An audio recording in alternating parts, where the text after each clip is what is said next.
কেন্দ্রীয় স্বরাষ্ট্রমন্ত্রী অমিত শাহের উপস্থিতিতে সল্টলেক ইজেড-সিসির প্রেক্ষাগৃহ থেকে কিন্তু এরাজ্যে বিজেপির সদস্যতা অভিযান শুরু হয়েছিল 27শে অক্টোবর থেকে এবং লক্ষ্যমাত্রা যেটা বেঁধে দেওয়া হয়েছিল 1 কোটি। তবে এই মুহূর্তে দাঁড়িয়ে 11ই ডিসেম্বরের যে রিপোর্ট তাতে যেটা জানা যাচ্ছে, এই মুহূর্তে দাঁড়িয়ে কিন্তু বিজেপির তরফ থেকে যে নতুন সদস্য তারা সংগ্রহ করতে পেরেছে মাত্র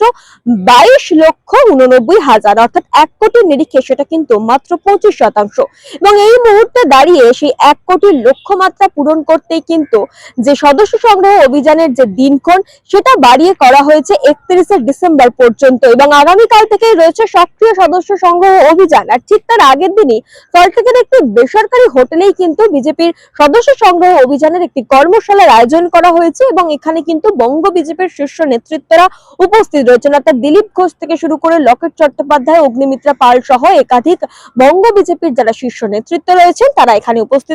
উপস্থিত হয়েছেন এবং তাদের উপস্থিতিতেই কিন্তু আজকের এই কর্মশালা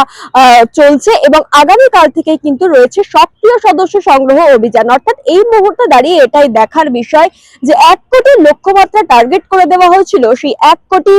সদস্য তারা সংগ্রহ করতে পারে কিনা এই কয়েকটা দিনে, সেটাই কিন্তু এই মুহূর্তে দেখার এবং সেই কারণেই কিন্তু তৎপর বঙ্গ বিজেপি এবং সেই কারণেই আগামীকাল থেকে তারা শুরু করতে চলেছেন সক্রিয় সদস্য সংগ্রহ অভিযান।